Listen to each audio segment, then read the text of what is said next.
How's it going, guys? Welcome to VFG Movie Reviews, and this is my review for X-Men Days of Future Past. This is a part of the Attack of the Franchise series that we are doing.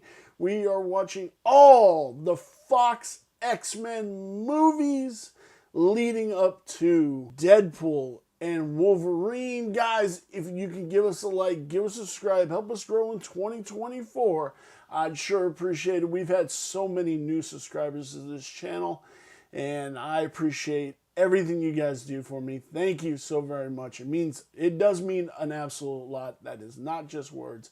It means an absolute lot. Let's get right into this review. Let's go over the cast, and then I will get into the story a bit. So we have Patrick Stewart as Professor X, Ian McKellen as Magneto, James McAvoy playing Professor X, Hugh Jackman as Wolverine, Michael Fassbender as Eric as Magneto, Jennifer Lawrence playing Mystique, Halle Berry as Storm, Nicholas Hoult as Hank, Anna Paquin as Rogue, Elliot Page as Kitty Pryde. We got Peter Dinklage playing Dr. Boulevard Trask. We have Shawn Ashmore playing Iceman.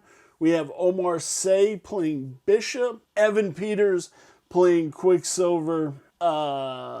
Bing Bing Fan playing Blink. Adam Canto playing Sunspot. Daniel Cudmore playing Colossus. We also have Warpath in this movie. The guy who I can't remember his name, but the guy who plays Havoc is back in this.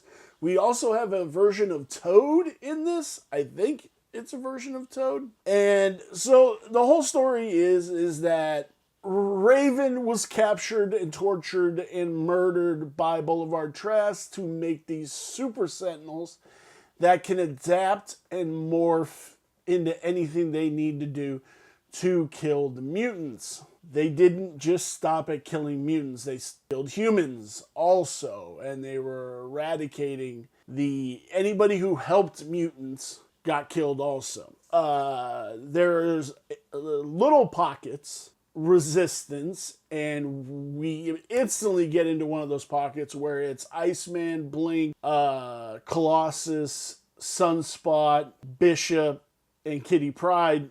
And Kitty Pryde can use her powers to send somebody's consciousness back into their younger body, and that's what she does with Bishop. Professor X finds them, and they're like, okay, so here's the plan. She's going to do this to Professor X is the original plan, and he's going to go back and he's going to stop Mystique, because Mystique is the whole genesis to all of this. He can't. It will probably kill him. The most she can send back is somebody a month, but if she goes back any further than that, it will basically snap their brain. Wolverine's like, well, what if you got somebody that can snap back just as quick as it's snapping?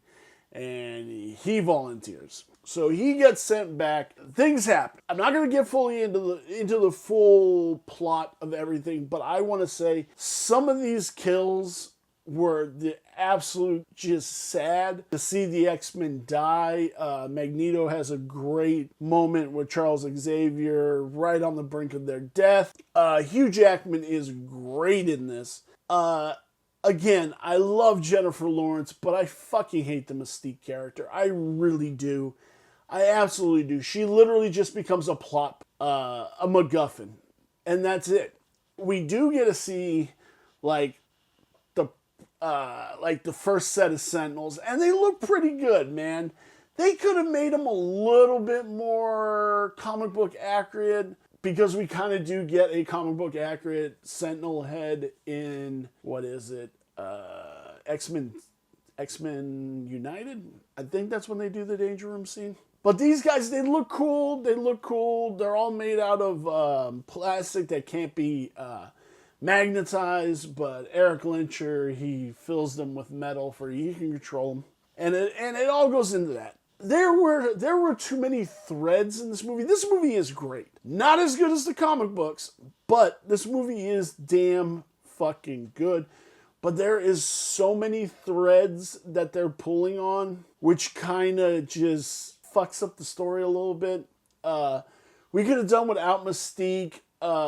Having them show that Angel died, Azazel died, Banshee died, like a bunch of people just died, and that's what Boulevard Trash used to create these new Sentinels, and then getting the thing. There is a different cut of this movie because we never get Rogue in this movie. She's credited, but we never get Rogue in this movie except for the end of the movie.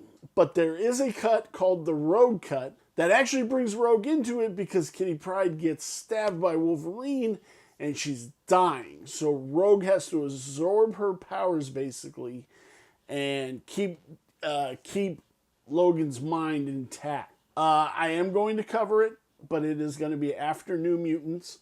I didn't want to do the same movie back to back, so it's going to be after New Mutants. I did. I like this movie. This movie, it's not a bad movie, but there are flaws to it.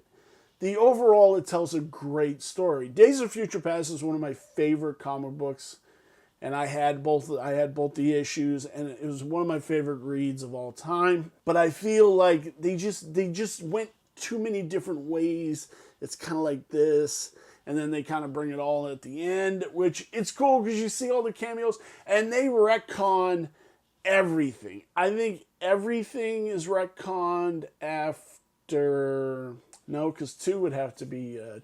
So there's X-Men 1, and then it goes right into Days of Future Past, but we still have First Class. It gets muddy. We do have a post-credit scene. It is Abe Sonor, Apocalypse, building his pyramid at the end, and that's what leads into the next movie. Like I said, I did dig this movie. This was a fun movie. It was great to see the new cast and the old cast come together in a meaningful thing. Where does this lie on my 5-star review scale? The story is a 4.5. The cinematography is a 4.5. Characters are a 5. The design is a 4.5, which brings our total to 4.6. I loved it. Let me know down below. Have you guys seen Days of Future Past? Are you a fan? I'd sure love to hear about it. Give us a like. Give us a subscribe. Help us grow in 2024. Thank you guys so very much. And I will see you in my next review. Bye.